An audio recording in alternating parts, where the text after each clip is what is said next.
I'm Nicole, a success coach here at Billy Blue, and I'm just here to give you some tips around writing your bio for exhibition. So a wonderfully exciting opportunity is coming up for you, and I'm sure you're thrilled to be able to be part of this amazing opportunity. On the evening, there'll be over 500 guests from industry attending. So no pressure whatsoever. We highly encourage you to attend the evening and to be present with your work throughout the night. The purpose for this is so you can connect with industry and network to showcase your work. What you write in your bio is a foundation and a useful tool that you can use to leverage your networking skills and also the opportunity to speak to industry. These are the specific tips around crafting the perfect bio for yourself.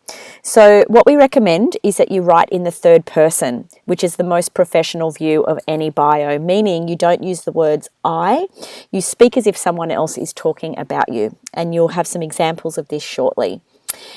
You also write about where are you now? Are you a student, a graduate?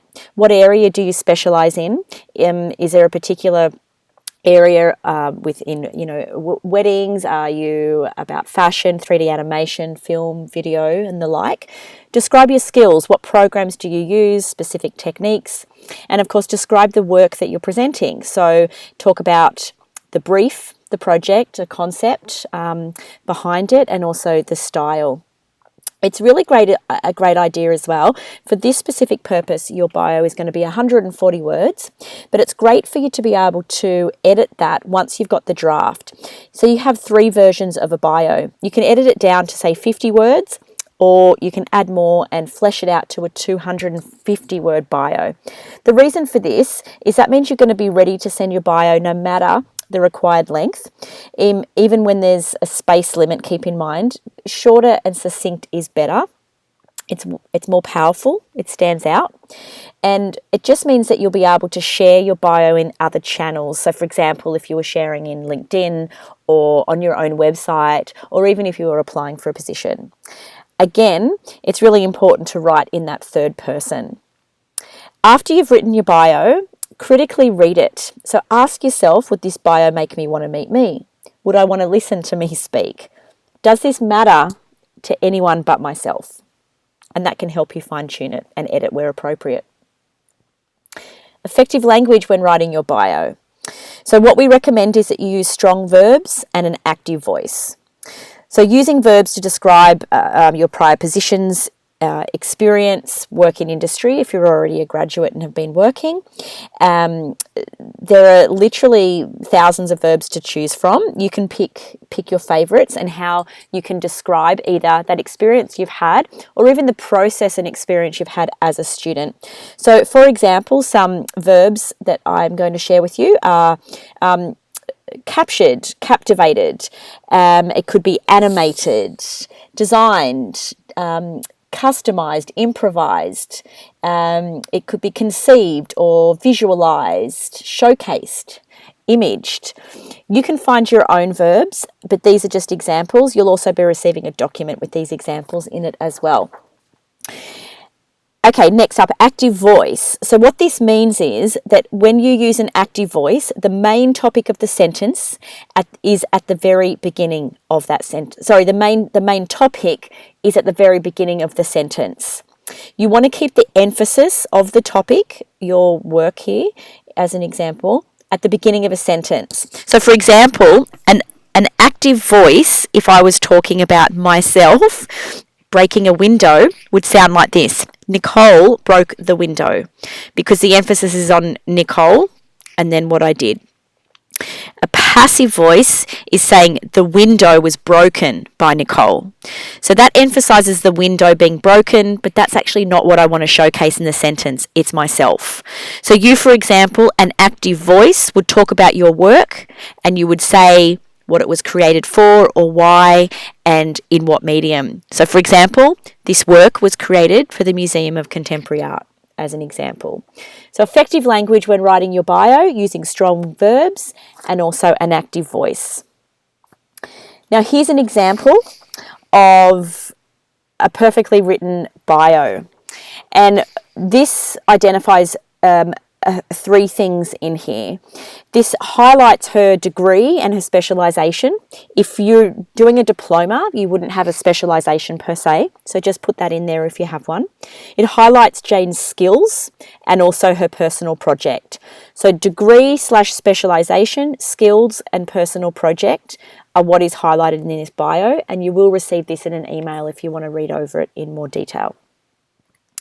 Next up, talking with industry, a guide for your conversation. So when you're speaking to industry, introducing yourself first and foremost is an icebreaker, and that's an easy one to do. From there, you can be talking about your course. So for example, where you're at, what you're specialising in, you talking about the work that's being presented, the programs that you have a great understanding of to create the work, your technical skills, concepts, the brief behind it. And it's important as well, if it was a collaboration, talk about your specific part in that project. And your unique talents, what are you known for? So you want to share your expertise or your niche. And by sharing this specialty, you're giving people a specific reason to connect with you. And remember too that the conversation with industry is two-way. So ask industry questions. For example, where are they from? What projects do they work on? What's their specialty? What programs do they work with? Keeping in mind about what your target audience would want to know about you.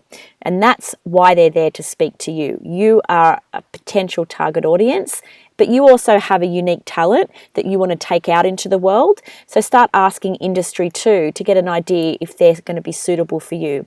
It's a great opportunity to just polish up your conversational skills and get you just more confident and experienced when it does come time to be talking about yourself in regard to getting work.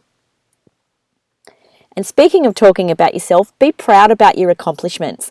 I know that it can be hard to celebrate success, and sometimes people feel like, oh, I don't want to brag about what I've done, but it's very important to own what you've done and own what you are proud of. Listing your accomplishments and then ordering them in the most relevant order to the person that you're talking to is a fantastic way to showcase what you've done and to show how proud you are of the work that you've done and why. So 3 accomplishments is something great to just have in your mind. And remember that industry want to know this. They want to know about you. So this is your opportunity to shine and to really sell yourself.